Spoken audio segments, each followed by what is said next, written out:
2 months ago, Palm Bay's city manager walked into a budget workshop and said the city needed to cut $15 million. The number was real. The math at the time was not.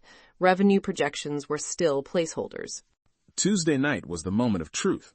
Matthew Morton came back with actual Property Digest data from the Brevard County Property Appraiser, real numbers, and the question everyone had been holding since May 13th was finally answered.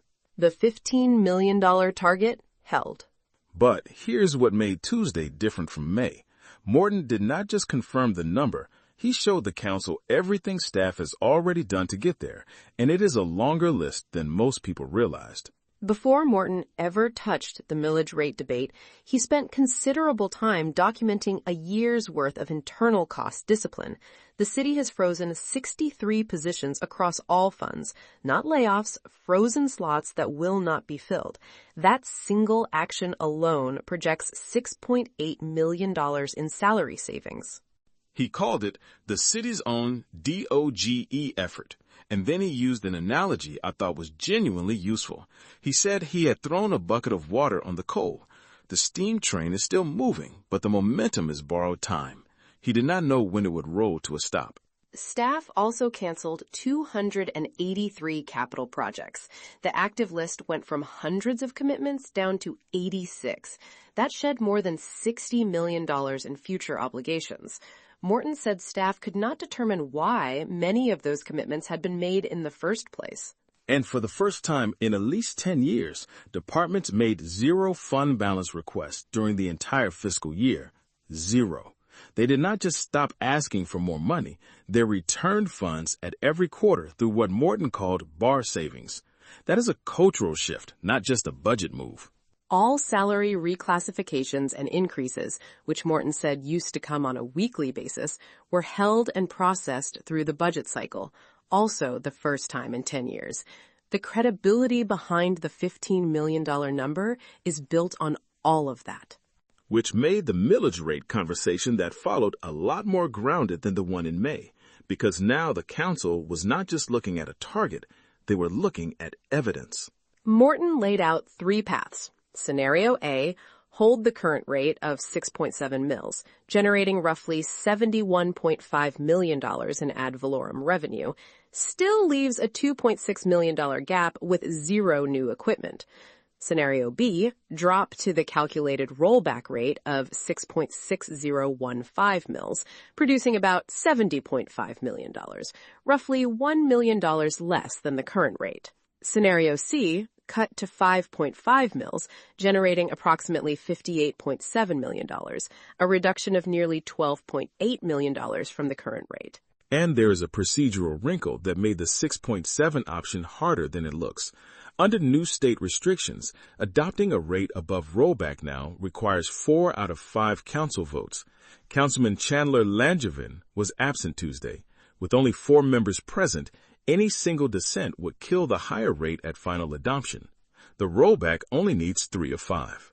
Mayor Rob Medina held at 6.7 throughout the discussion. He cited hurricane season uncertainty and the fact that even at the highest rate, the city still faces a gap. His words, "We're still in a gap. We can't get police cars. We can't get anything else." Councilman Kenny Johnson and Mike Hammer both started at 5.5 mils. Johnson invoked last year's budget standoff, where he and Hammer pushed for a lower rate and were overruled. He framed the rollback as, and I'm quoting here, a standard of good faith to the residents, to those who will be voting in November. Hammer was candid about the practical tension.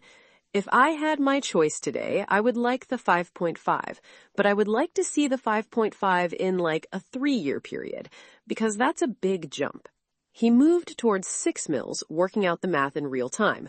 Subtract the $6.8 million free savings and $2 million from the 18 unfilled positions, and the effective rate is already near 6 without any additional cuts.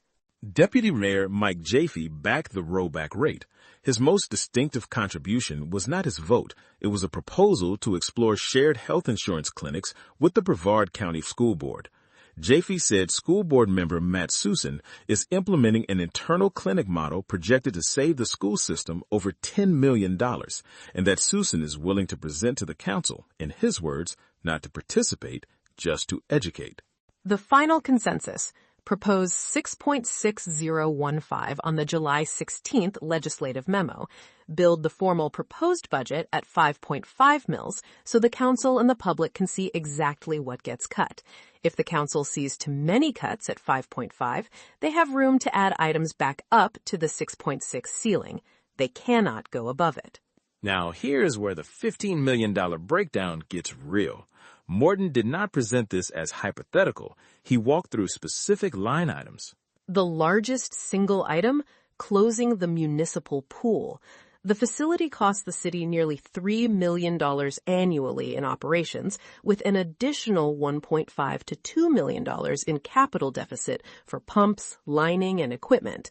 On a unique user basis, the cost works out to roughly $400 per person per year. Morton said residents wouldn't pay that rate. Staff is exploring alternative operators, including conversations with local schools and Florida Institute of Technology, before recommending closure. Morton's framing: I don't believe in ever just saying, no, we're stopping. What's the alternative? Other cuts in the package. Returning the Veterans Service Office to Brevard County saves $200,000 annually. Eliminating the Public Works Fleet Management Fund saves $300,000.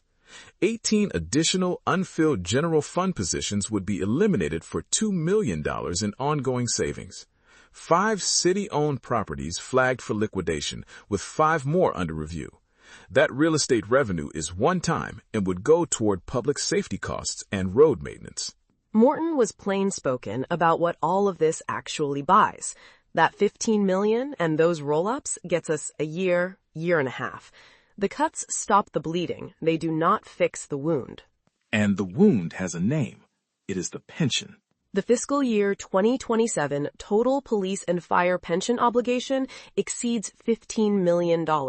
That is a $4.3 million increase from the prior year. For police, the pension cost runs approximately 41% of salary per position. For fire, it is 46%. The spike traces directly to the 35 positions added in fiscal year 2024. The actuarial cost of those hires is now hitting the budget after the standard lag. You hire someone today, the full pension weight lands a couple of years later.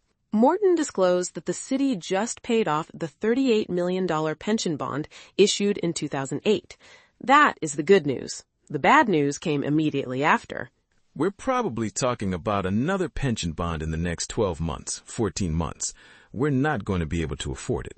Both police and fire union contracts reopen this fiscal year. Fire negotiations begin mid-year, police toward the end. The outcomes of those negotiations will shape fiscal year 2028 and 2029 pension obligations directly. 3-year contracts. Whatever gets agreed to now compounds forward. And that is the context you need to understand what the referendum's shadow means. A $250,000 homestead exemption referendum is on the November ballot. Morton showed the council what the general fund looks like if that exemption passes. By fiscal year 2029, when the full effect takes hold, the city would lose approximately $26.7 million in ad valorem revenue. At that level, the general fund could cover public safety, some parks and facilities, some public works. Everything else, economic development, IT, finance, procurement, the city manager's office, the city attorney's office would be unfunded. Morton clarified the slide was illustrative. The idea is to show you order of magnitude of reduction. You would still need someone to process payroll. You would still need legal services. But the scale of the loss would strip city operations to a skeleton. And the charter makes recovery almost impossible. Palm Bay's 3% annual cap on property tax revenue growth means that any rate cut or revenue loss takes 10 to 15 years to recover. Morton said it plainly. With our charter cap provisions the way it is, it would take you 10 to 15 years to get back to that number. Morton also threatened the city's ability to issue general obligation bonds, GO bonds, backed by ad valorem revenue. Morton told Deputy Mayor Jaffe directly, general obligation bonds might be a thing of the past for the city of Palm Bay. Revenue bonds backed by enterprise fund ratepayers like utilities would still be viable. GO bonds for general purposes would not. Councilman Johnson asked whether the Citizens Advisory Task Force, the CATF, had reviewed these referendum impact scenarios.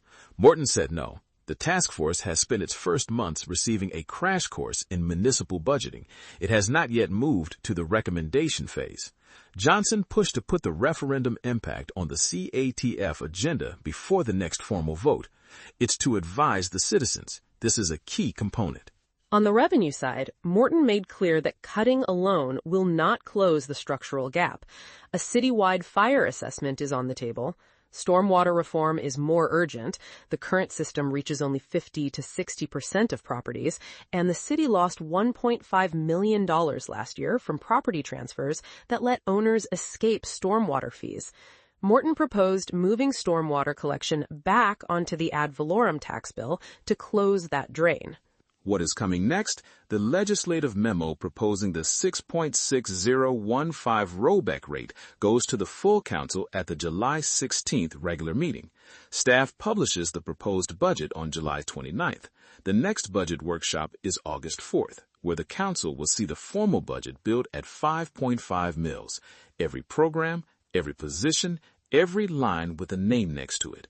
Finance Director Larry Wojciechowski, who Morton noted is retiring in less than 30 days, will be part of that presentation.